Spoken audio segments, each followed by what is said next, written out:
Allez, bonjour à toutes et à tous, ravi de vous retrouver. On fait de l'intraday aujourd'hui, donc on efface un peu toutes ces convictions à moyen long terme, les trades daily, weekly, tout ça. On sort de son cerveau. Ici, on va essayer d'appliquer du court terme, c'est-à-dire ce qui fonctionne en ce moment, puisqu'il faut bien éteindre vos neurones pour suivre le marché dans sa stupidité actuelle. Enfin, c'est pas de la stupidité, c'est de la non-volatilité, alors que la tension est clairement palpable. Mais c'est le mode marché haussier, hein, quand on remet les œillères bien fortement. Bon, comment on sort des œillères, hein, je vous fais juste un point, parce qu'encore une fois, je reçois des tonnes de mails, vous me fatiguez avec avec les indices américains, c'est épuisant. Mais bref, pour faire simple, d'accord, quand le marché il est comme ça, il y a deux solutions. Soit vous acceptez la réalité qui est de dire on ne sait pas et le niveau d'incertitude est énorme, la raison pour laquelle les stops devaient être larges, et je vous rappelle qu'on n'est toujours pas du tout sur la zone où pour ma part ces stops doivent se déclencher. La deuxième option, c'est d'essayer de se rassurer, c'est-à-dire de chercher des raisons pour lesquelles ça devrait baisser. Si vous faites tout ça, vous êtes en train de donner la plus mauvaise réponse à un mauvais problème. Ça ne sert à rien d'essayer de comprendre ce qui se passe, c'est juste débile, d'accord? C'est d'un débile profond, ça n'est en lien avec rien du tout, donc ça, vous le prenez tout de suite en compte, vous dites, si vous cherchez à comprendre, il n'y a rien à comprendre, ça ne marche pas, d'accord? Il n'y a pas de logique dans les mouvements qui se produisent maintenant.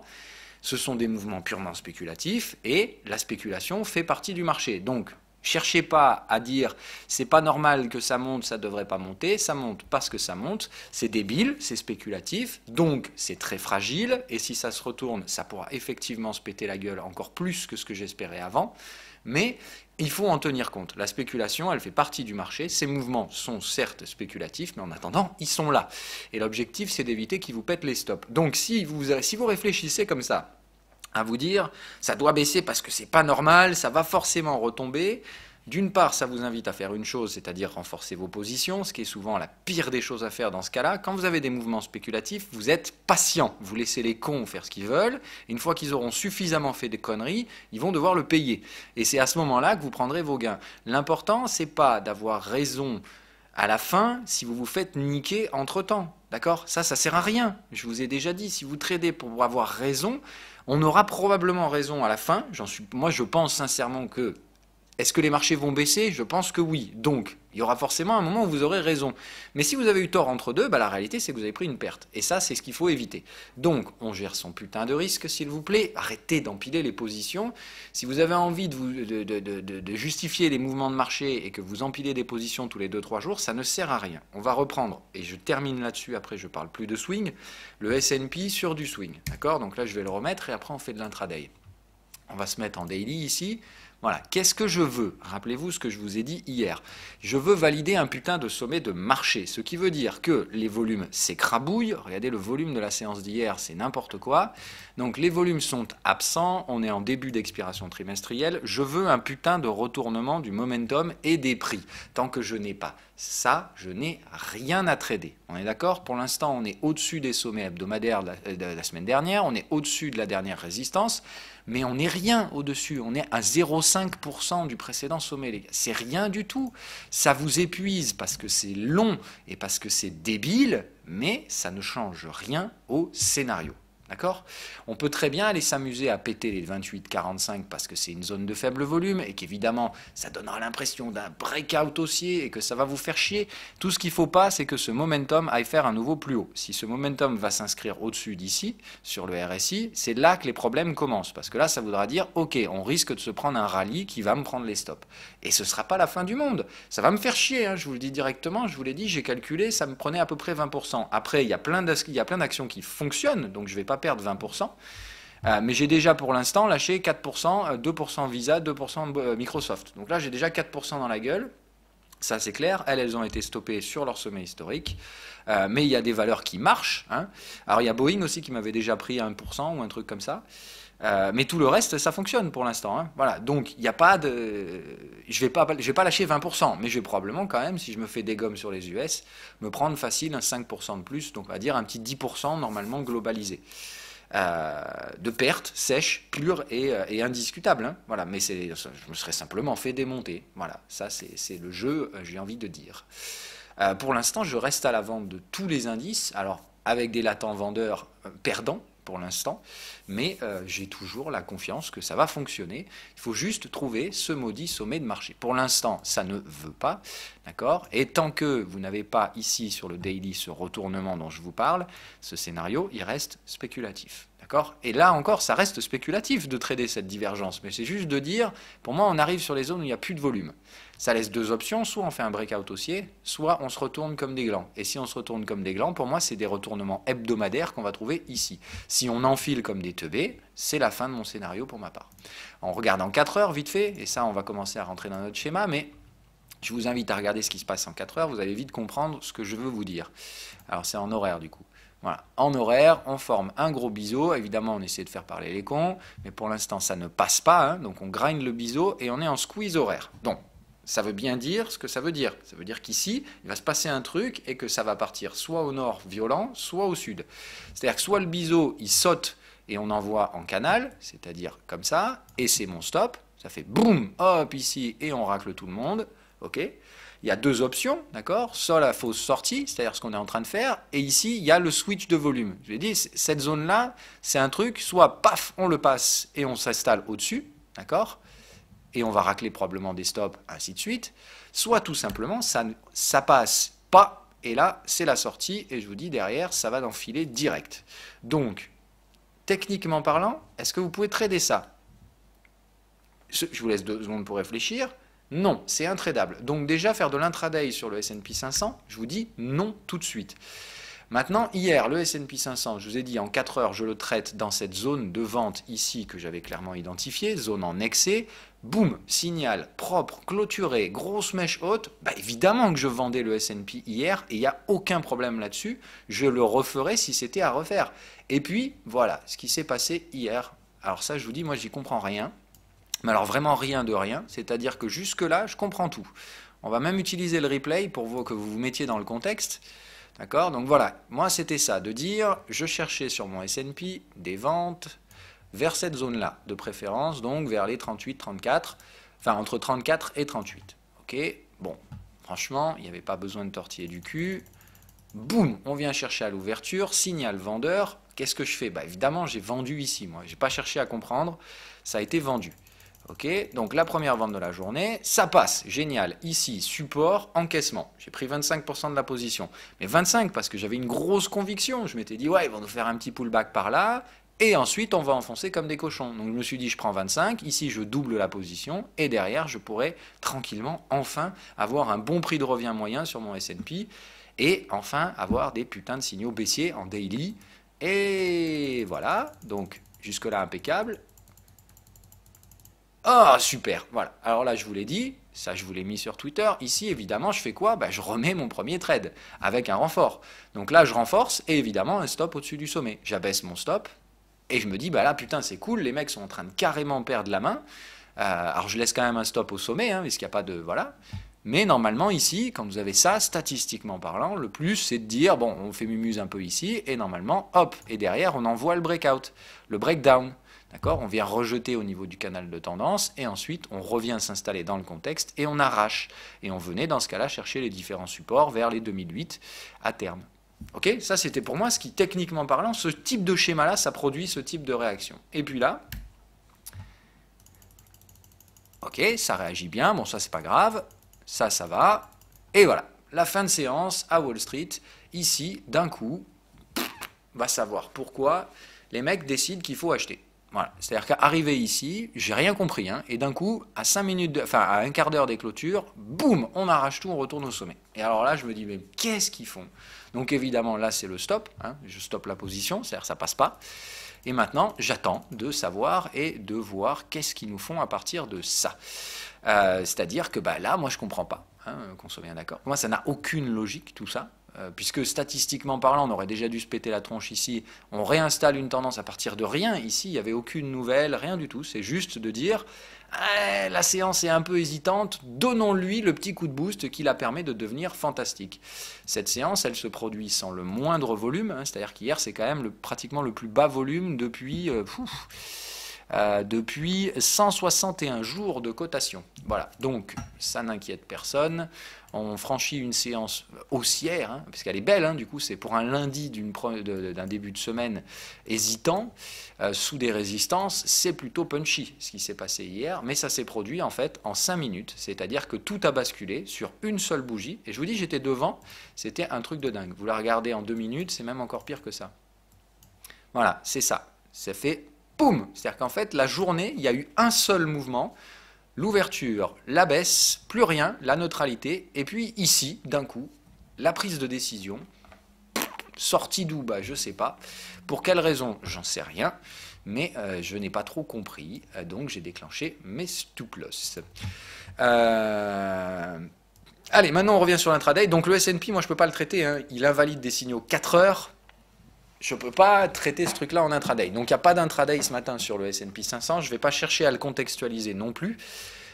Mais donc on va regarder les confrères, les compères. Donc là c'est de dire, ok, pour moi le contexte ici, en horaire, c'est le S&P, c'est illisible. C'est un squeeze et il va suivre les autres marchés. Soit il va s'arracher à la hausse pour aller chercher 2860, soit il va s'effondrer pour venir chercher les 2760 à terme. Hein, c'est-à-dire retour au support majeur et mes moyennes de prix personnelles.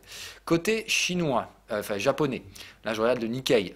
Pour moi, la structure, elle est toujours assez pernicieuse, c'est-à-dire les mecs essayent de sauver la merde, c'est-à-dire 1, 2, 3, et c'est de dire, allez, s'il vous plaît, on essaie de racler une 5e vague haussière pour éviter le coup du ABC, et merde, ça passe pas. Donc pour moi, il y a un cluster de décision ici, on est en contexte vendeur, et il y a un signal. Donc forcément, pour moi, le Nikkei s'ébère. Mais c'est toujours pareil, les signaux techniques ne veulent plus rien dire dans ce marché. Depuis quelques semaines, depuis quelques jours en fait, surtout. Mais ça vise à installer ce sentiment d'incertitude. C'est-à-dire que en final, vous commencez à prendre l'habitude que les signaux ne fonctionnent pas, et c'est le moment où vous allez vous dire, ah bah non, je me suis fait arracher 4 fois, j'arrête de suivre la stratégie à fil, c'est de la merde. Et puis effectivement, la 5e, c'est là où ça passe, et vous êtes sur le carreau comme des couillons. Donc moi, je continue d'appliquer la stratégie parce que je sais que ça fonctionne, je peux comprendre que vous doutiez, et ça se comprend, mais vous prendrez probablement une leçon à la fin. Hein. La leçon, c'est que si vous vous arrêtez au moment où ça réussit, forcément, vous ne prenez que les pertes et pas les gains, et que le trading, c'est pas de choisir quand on applique une stratégie, c'est juste de l'appliquer point à la ligne. Donc moi j'applique bêtement, j'ai choisi mon billet vendeur, je l'ai choisi depuis plusieurs semaines et je m'y tiens pour les UT swing. En intraday, on s'en fout, on fait ce qu'on veut. Hein. Donc en intraday, le but c'est de conceptualiser. Alors on fait quoi en 1 heure? Contexte vendeur, contexte vendeur, contexte vendeur, et ça c'est quoi? C'est le DAX. Donc contexte non vendeur pour l'instant pour le DAX. Donc s'il y a un truc à faire, c'est peut-être pas le DAX, puisqu'il est carrément au milieu de nulle part. Lui, il a un support à 500 et une des résistances à 800. Donc, qu'est-ce qu'on fait sur le DAX en cash? On regarde s'il n'y a pas une erreur dans la structure, c'est-à-dire s'il n'y a pas un gap ou un truc comme ça à aller venir chercher. Non, moi je vois des stops ici, donc je vois pas trop l'intérêt d'aller chasser au-dessus de cette zone. C'est possible aller juste racler quelques stops. D'un point de vue technique, pour moi le DAX, il n'y a rien d'exploitable. On va aller regarder en daily dans ce cas-là, s'il n'y a pas des choses à venir effacer au-dessus, il n'y a rien. Donc là, moi, je vois rien à faire ici. Il n'y a pas d'erreur de structure sur le DAX. En gros, le seul truc qu'on peut aller faire maintenant, c'est aller chasser des stops au-dessus de la résistance des 860. Ça fait un peu loin quand même pour notre pote le DAX. Ça veut dire qu'il faut s'offrir 1,60 de plus. C'est-à-dire qu'il faut enfiler une nouvelle semaine complètement haussière. Dans une semaine qui pour moi me semble bien épuisée, puisque je vois bien le même schéma A, B, C, bien tiré avec sa vague 1, 2, 3, 4 et une petite 5 ici qui est en train de pour moi chercher son sommet, de s'épuiser. Donc je ne vois pas de mouvement haussier à exploiter sur le DAX. Bon, c'est chiant, comment on fait? C'est-à-dire que là, pareil, en daily, on est sur une pattern, non, on est à 50 jours, donc c'est fini, mais on est sur une zone, remarque, c'est fait pile 50 jours, on est venu tester ici, hein, voilà. Donc, normalement, ici, c'est que des stops qui viennent se déclencher au-dessus de cette résistance-là. Est-ce qu'on atteindra celle-là? Moi, sincèrement, je ne pense pas. L'Eurostoxx 50, c'est là où c'est un petit peu plus compliqué. C'est-à-dire que l'Eurostoxx 50, il a 61% de retracement de toute la baisse, quand même. Essayez de remettre ça dans un contexte. C'est de vous dire, est-ce qu'aujourd'hui, en intraday, il faut chercher des supports? Moi, je ne pense pas. Tout indique ici que ça va au carnage, un truc pareil, parce que c'est la même chose, c'est de dire, en fait, c'est un gros ABC, mais sans aucune consolidation. Hein. C'est-à-dire, en gros, c'est A, petit b, C. Niveau de consolidation, ici, 23% de retracement. Ça n'arrive quasiment jamais. Hein. Normalement, dans un ABC, on retrace 61% de la vague précédente, minimum 50. Là, 23, ça a été acheté direct. Puissant. Je vous laisse juge de ça. Moi, je trouve que c'est naze. 61% de retracement des mouvements vendeurs de l'Eurostock 50, je ne les comprends pas. Hein. On va se faire attaquer par les ricains dans pas longtemps, et on n'est déjà même pas sur nos pieds. Mais donc voilà, macro, ça justifie pas les mouvements. Techniquement, c'est complètement irrationnel et hors sol ce qu'on vit sur l'Eurostock 50. Et puis là aussi, on invalide des signaux. Voilà, c'est de dire, là aussi, il y a des gros signaux. Bon, c'est du TP, donc l'excès ici, il n'est pas impossible. Mais là, maintenant, on est target, résistance FIBO. Il n'y a pas d'objectif graphique au-dessus. C'est-à-dire qu'il n'y a plus de gap à venir clôturer. Il y avait ça qu'on pouvait faire sur l'Eurostoxx, on l'a fait. Moi, là, pour moi, maintenant, c'est game over. C'est de dire, ce truc-là, il s'épuise et c'est des sommets descendants. Donc des creux qui vont probablement l'être aussi. Donc je reste toujours sur des biais vendeurs. On est sous des résistances. Donc qu'est-ce qu'on va trader ce matin? Des ventes, mais des ventes de range. Voilà.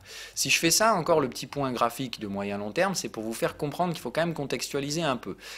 Moi, je suis d'accord pour acheter dans tous les cas, mais par contre, je n'achète pas sous des résistances. Donc sous les résistances, on va chercher des petites ventes, mais il faut être conscient qu'en intraday, ces ventes doivent être récupérées très rapidement sur les supports. On va d'abord ranger un petit peu avant d'installer le retour de ces tendances baissières, je pense, sur les UT daily. Ok, donc le S&P, je suis désolé, c'est long ce matin comme mise en route. Mais donc voilà, pas de trading sur le S&P 500 parce que ce marché est en squeeze horaire et que du coup va y avoir de la volate et on ne sait pas dans quel sens ça va partir, donc on ne touche pas. Les Européens, bon, pour moi on est sous des résistances et ça sent pas bon du tout, donc on va essayer d'aller voir tout ça en 15 minutes. Donc là on remet les futurs, donc moi je pense que ce matin on va essayer de regarder DAX en horaire, si sur les futurs on est dans un contexte ça pourrait être intéressant. Et je pense que l'Eurostoxx 50 sera probablement un bon vecteur ce matin de trading. Le Nikkei, bon, moi je pense qu'il faut le vendre en daily, hein, c'est-à-dire là il faudrait vendre un typique, un schéma d'épuisement, hein, donc c'est-à-dire là pour moi ça peut pas être une 4, hein, c'est-à-dire que comme les autres ils nous auraient joué le coup de dire ah, il y en a encore une à faire. Moi sur le Nikkei je pense que ça c'est une vague 1 qui a bien cassé des supports ici et que là on est en train de faire un repli de vague 2 et que le Nikkei pour moi se réoriente à la baisse. Donc parmi les indices ça me semble être le plus faible, mais à vendre en swing celui-là. Donc on se concentre là-dessus. Donc pour moi le DAX ça répond pas à l'appel de la stratégie ou alors des achats ce matin dans des contextes 15 minutes acheteurs ici.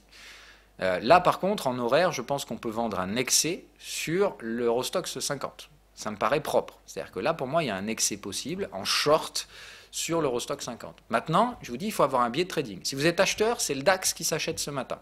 Si vous êtes vendeur, c'est l'Eurostoxx 50, sous condition de signaux, c'est TP. Donc, c'est pas non plus le signal le plus chouette, et c'est squeeze. Donc là, voilà. Et ça squeeze aussi sur le DAX. Bon.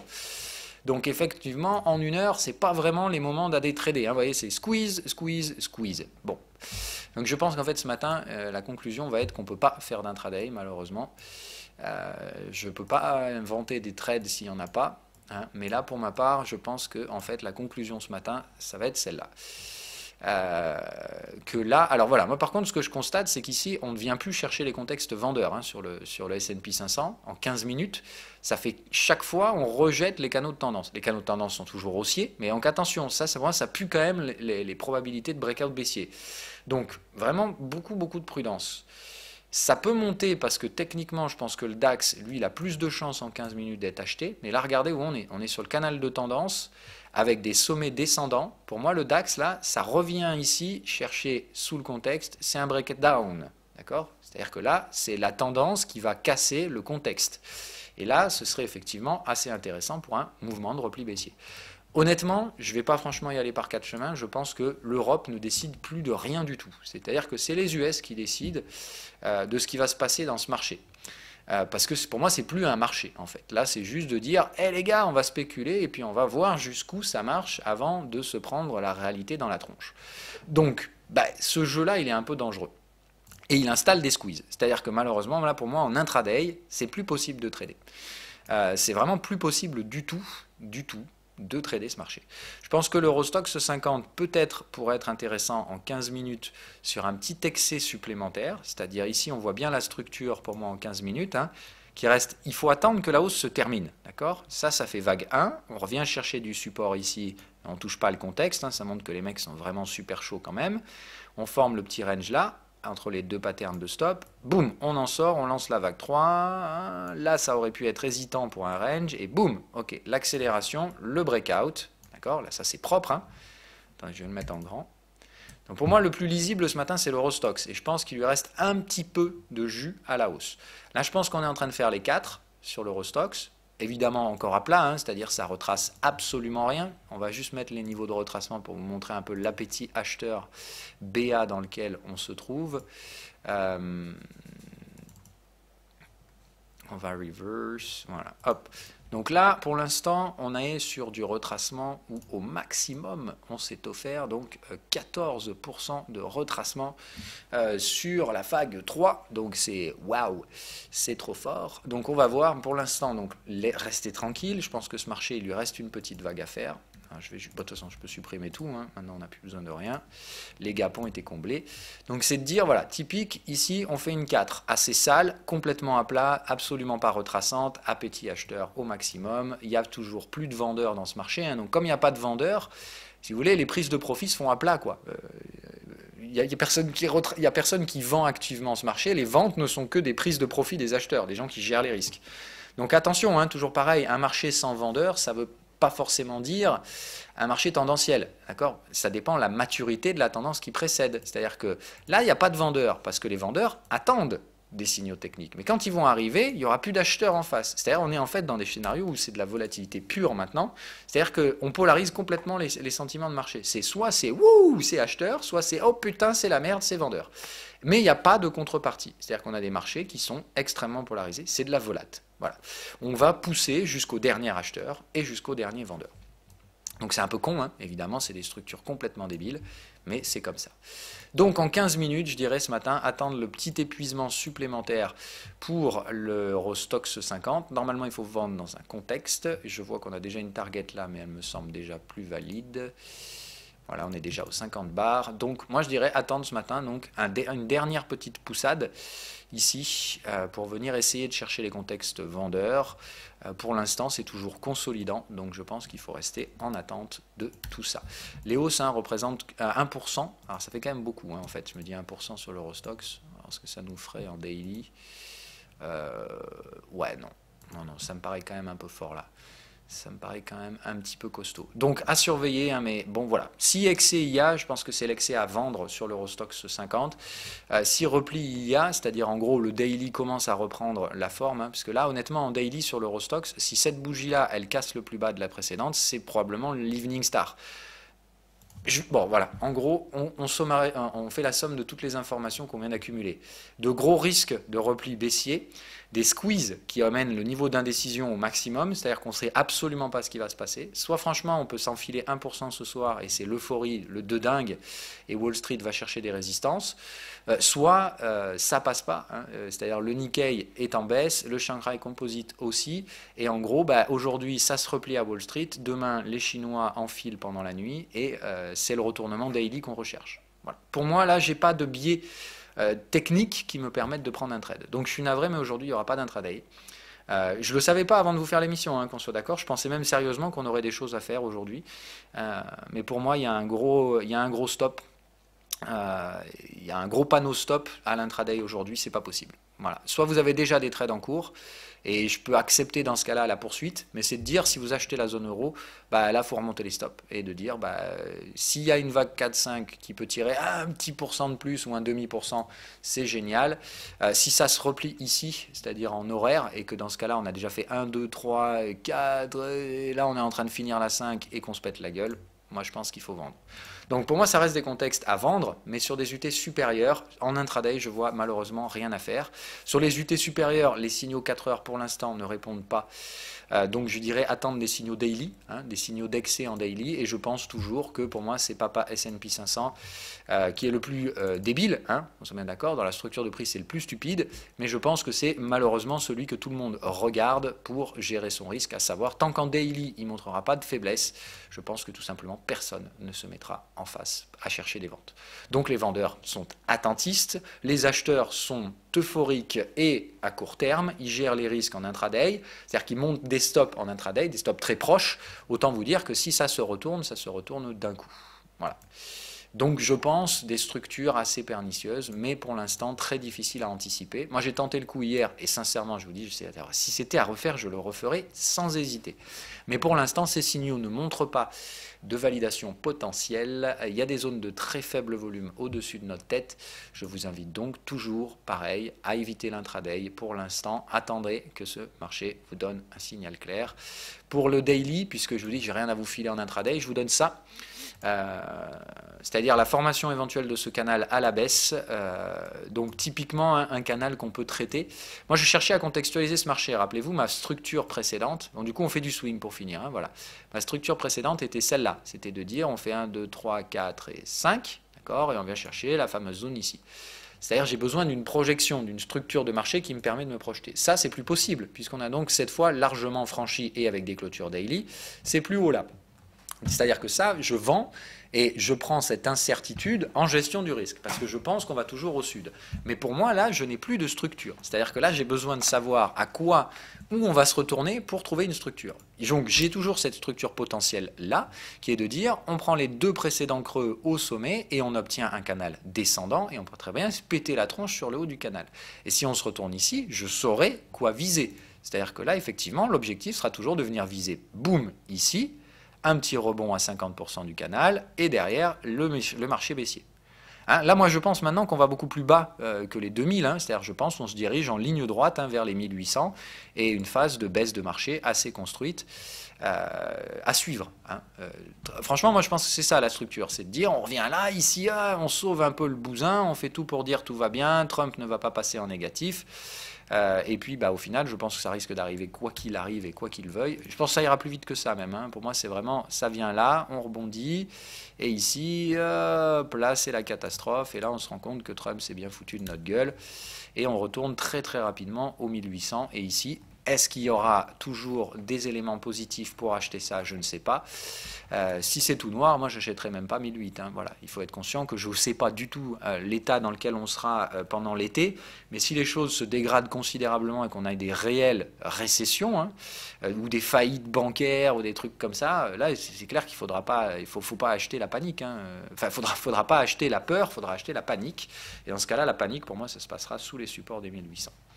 Bref, donc voilà, je cherche toujours des schémas. Ces schémas, honnêtement, je ne les connais pas pour l'instant. Je garde toujours le biais potentiel de la formation de ce canal, d'accord, qui me donnerait probablement, je pense, des objectifs graphiques pendant l'été à venir chercher sur la zone des 1006. Donc des trucs quand même assez violents, hein, voilà. Alors ça ici, là, autant vous dire, c'est panique à bord, hein, voilà. Mais derrière, il me semble que ce sera potentiellement plus achetable. Mais je pense toujours hein, qu'à Wall Street, il y a des grosses baisses à venir, ça nous ferait du moins 40, hein, ce qui n'est pas quand même non plus une récession de dingue. Hein. Une vraie récession, c'est moins 60, moins 70. Donc on n'y est clairement pas encore sur des trucs cataclysmes, mais juste de dire des grosses baisses de marché à la hauteur des stupidités actuelles. C'est-à-dire revenir là, en fait, ça nous ramènerait à 2016. Voilà, faut encore une fois contextualiser les choses. C'est pas la fin du monde, c'est de dire on revient au niveau avant l'élection de Trump. Bon, voilà, ça maintient toutes les hausses qui ont été faites pendant les années qui précédaient. Hein. C'est pas, franchement, pour moi, c'est pas le cataclysme boursier d'imaginer un retour ici. Voilà, c'est juste une fin de cycle qui se termine un peu brutale. La fin de cycle Trump, quoi, c'est-à-dire de la volate pure et dure. Mais sincèrement, voilà, comparez ça à ce qui s'était produit précédemment. Si vous trouvez ça anormal, moi non, je trouve que c'est une consolidation de marché, tout ce qui est plus sain. Et à l'époque, on s'envoyait des consolidations beaucoup plus violentes. Hein. Voilà, c'est juste pour vous mettre la chose dans le contexte, c'est dire que là encore, c'est si l'économie, c'est si tout va bien. Moins 55%, c'est autre chose que moins 40. Voilà. Donc moins 40, ça pourrait vous paraître énorme ici, mais complètement fou. Moi, ça me semblera juste normal et technique. Donc, je cherche à structurer ma baisse. Donc, je vous dis, ma structure précédente, qui était donc de constituer une structure de baisse en 5 vagues, ne marche pas, hein, puisque pour l'instant, on se cantonne à 2 vagues. Maintenant, ça, pour moi, c'est pas un buy de dip. Donc, je cherche à voir maintenant si on échoue ou non sur ce canal. Si on échoue sur ce canal, la structure sera celle-là. Ici, une gestion du risque, et je revendrai tout ce qui se trouvera dans la partie supérieure du canal derrière. C'est-à-dire, en gros, par là, il y aura une grosse zone de vente à venir exploiter. dès qu'on viendra retester la zone médiane de ce canal. Voilà. De toute façon, en plus, regardez, je regarde, hein, mais du coup, ce canal-là, hein, qui est figé, a quand même une zone médiane très importante, et on la voit bien, hein, c'est la zone de décision et d'indécision. En dessous, c'est la merde, c'est là où on se dit, oh putain, merde, et au-dessus, c'est la zone de l'euphorie, hein, on voit bien la zone de croisement ici. Donc moi, ça me semble vraiment théoriquement le contexte qui pourrait fonctionner pour un schéma vendeur. Moi, je ne prendrai pas d'achat, je l'ai dit. C'est-à-dire que la seule chose que j'accepte d'acheter, ce sont mes pertes. Et pour l'instant, rien ne m'invite à le faire. La divergence ici, elle est encore plus folle en 4 heures. Hein. C'est carrément du grand n'importe quoi. Mais donc, pour l'instant, suivons ce schéma. Ok, donc attendez un retournement acté en 4 heures. Alors là, je ne regarde pas le SPX en 4 heures normalement, mais voilà. Attendez ce retournement en daily. Tant qu'il n'est pas là, eh bien, il faut laisser le bénéfice du doute aux acheteurs. Mais attention, hein, donc les séances pour l'instant restent extrêmement faibles en volume. Donc c'était le premier jour de la nouvelle expiration hier. C'est haussier pour l'instant, mais attention, ça ne veut rien présager du trimestre à venir. Voilà, donc d'ailleurs on a clôturé ces trimestres, voilà à quoi ça ressemble, hein, c'est-à-dire donc la clôture trimestrielle ici, celle-là en bas et celle-là ici, c'est-à-dire que là, je vous dis, pour un gérant action, c'est l'ascenseur, c'est les montagnes russes, voilà. On se fait moins 17 et plus 17, voilà, c'est beau, hein, c'est propre. Il n'y a rien à dire, c'est-à-dire qu'en 2 trimestres, on balaye plus de 40% de valorisation, et ça n'inquiète personne. La moyenne annuelle, hein, c'est 15% dans une volatilité modérée, et c'est une plutôt bonne année, hein, 15%. Donc là, c'est de dire, on a déjà fait une année en un trimestre, après s'être fait une année de baisse en un trimestre également.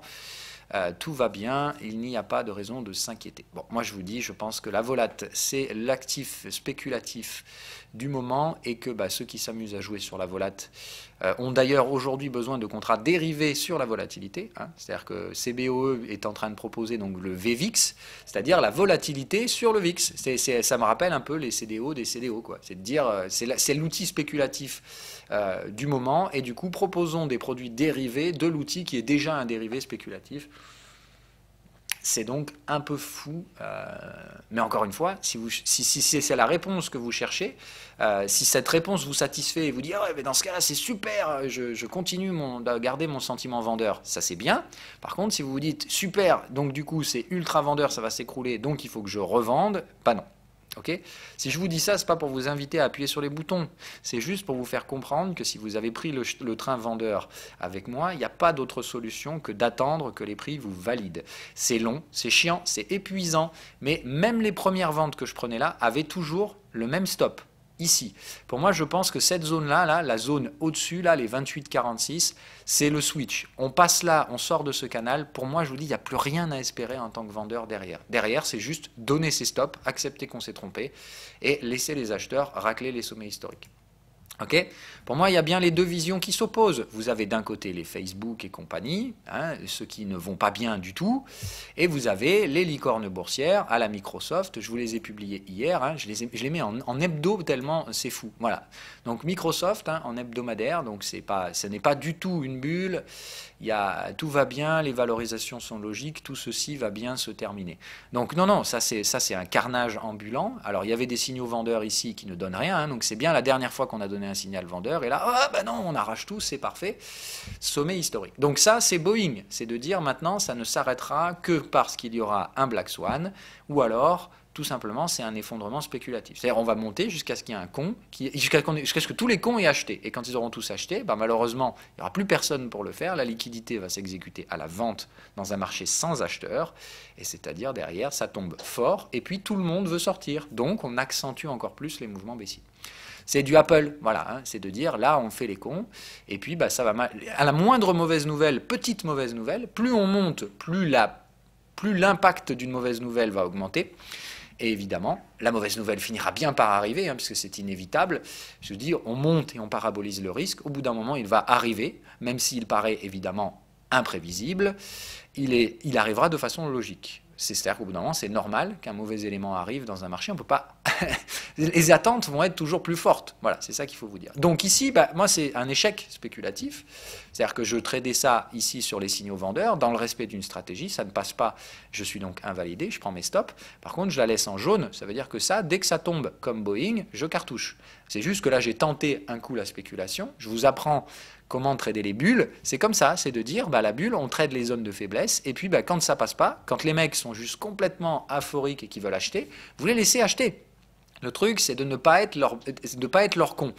Le con d'un acheteur, c'est celui qui va dire « Ah, mais t'es con, tu vends et puis tu tiens tes ventes. » Ne soyez pas cette personne-là. On ne tient pas ses ventes dans une bulle. Par contre, récupérez l'argent du con en face qui, lui, par contre, aura acheté à des prix exorbitants et va tenir ses achats derrière pensant que ça remontera toujours. Donc, c'est ça qu'il faut faire. Prendre l'argent d'un mec plus bête que vous. Ne soyez pas le mec plus bête d'un autre. Ok ? Donc on ne tient pas les ventes sur ces trucs-là. C'était la règle. Il ne faut pas hésiter à prendre ses stops là-dessus. Le risque ici devait être modéré, 1-2% de capital. Bon, vous êtes pris 2% normalement, pas plus que ça sur ce truc-là. Visa, c'est la même chose. Je vous l'ai publié aussi. Hop là, au-dessus, il n'y a plus personne. C'est le soleil. C'est parabolique. Les boxes sont disjointes. On est bien dans un contexte que les débutants ne doivent pas trader. Les bulles. Là, c'est une bulle. Voilà, c'est une grosse bulle de marché. Ça s'arrêtera quand ? Personne ne le sait. Ça se trade comment ? Sur les zones de faiblesse et accepter de se tromper une ou deux fois avant de choper l'écroulement spéculatif. Quand on tient ce trade, d'accord, quand on tient le sommet, ça se trade d'une seule façon. Alors là, pour le moment, je ne sais pas, ça peut très bien retomber demain, dans une semaine, ou dans 3 semaines, 4 semaines, 5 semaines. Là, ça va monter très fort, d'accord. Normalement, ça ne s'arrête pas, puisqu'il faut aller toujours plus haut. Le but, c'est de dire, vous prenez vos...